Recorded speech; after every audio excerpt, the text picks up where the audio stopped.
I now give the floor to the representative of Greece. Your Excellency, President Bio, we thank Sierra Leone for convening this timely debate as the WFP warns for the first time in recent history the world is facing two concurrent famines in Sudan and in Gaza. Hence, the clear-eyed analysis of the briefings we heard this morning come at a critical juncture.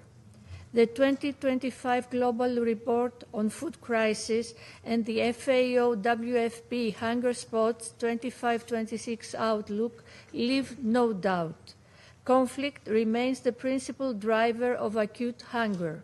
According to the Hunger Hotspots report, acute food insecurity is likely to worsen across 16 countries and territories, among them Sudan, Palestine, South Sudan, Haiti, and Mali remain hotspots of highest concern, while Yemen has now been elevated to the same category.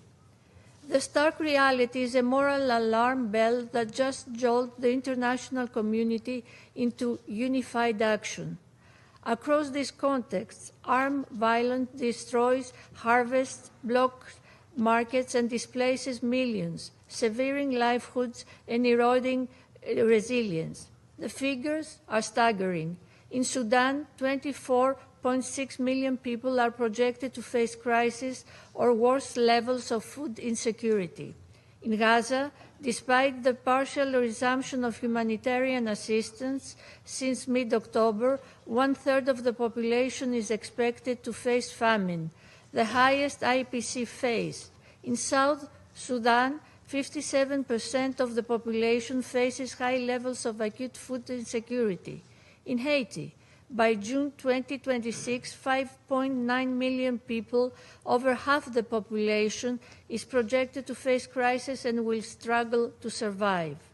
These are not statistics.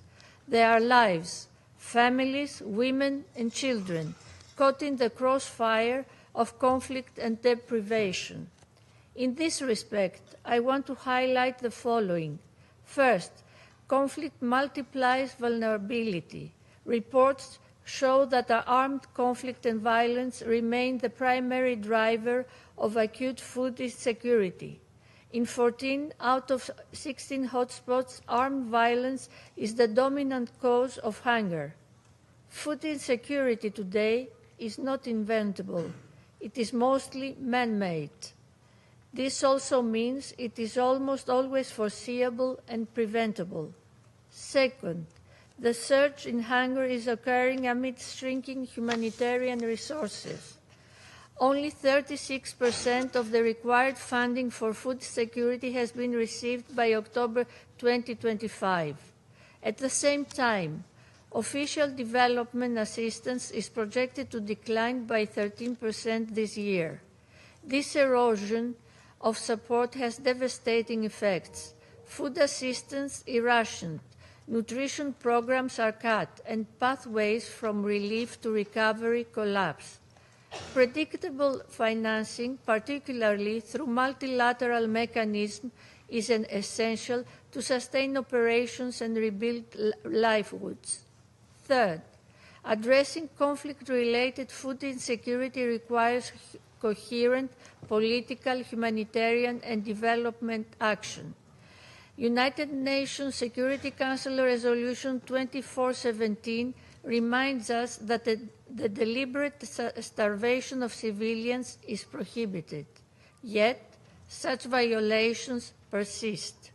The Council must ensure that Resolution 2417 is translated into consistent practice, demanding respect for humanitarian law, unhindered humanitarian access to all civilians, and holding accountable those who weaponize hunger. In the context of accessibility, I would like to underscore the indispensable role of maritime security in safeguarding global food supply chains. Nearly 90% of traded food commodities move by sea. Disruptions to maritime routes due to conflict directly jeopardize the availability and affordability of food worldwide. Fourth, we must recognize that food security is national security. Where people cannot feed their families, despair fuels displacement, instability, and conflict. When food systems collapse, so do economies, institutions, and social cohesion. Investing in food security is therefore an investment in peace. No nation can be secure when its people are hungry. Mr. President, on this occasion, we reaffirm our steadfast commitment to global food security. Greece is party to the Global Alliance Against Hunger and Poverty since 2024 and was among the early signatories of the 2023 joint communiqué condemning the use of food as a weapon of war. Translating commitment into action, Greece proudly participates in the Grain from Ukraine initiative under WFP. Further, in solidarity with civilians, Greece airdropped 8.5 tons of food supplies in Gaza earlier this year, while also being a contributing donor to WFP's operations in Sudan. The human cost of inaction is measured in lives lost, in children irreversibly malnourished, and in communities robbed of hope. The hunger hotspots and global report on food crisis are not records of despair. They are calls to coordinated, decisive action. Preventing famine and ending the weaponization of hunger are not only moral imperatives, they are political responsibilities. Greece stands ready to work with all partners to ensure that conflict no longer consigns millions to hunger. I thank you.